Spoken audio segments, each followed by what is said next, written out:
Parang ang bigat na naman ng katawan ko. Masama ang pakiramdam, posibleng dulot yan ng pabagong-bagong panahon. Paalala mula sa National Nutrition Council, kumain ng masustansya para malakas ang resistensya. Ngayong tag-ulan, palakasin ang katawan sa pamamagitan ng pagkain.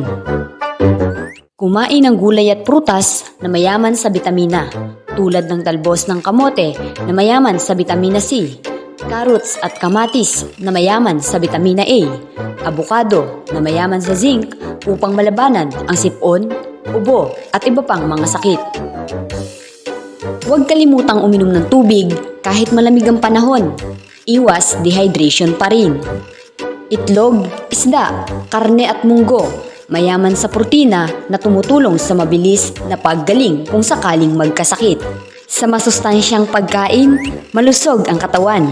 Ito'y protektado, tag-init man o tag-ulan.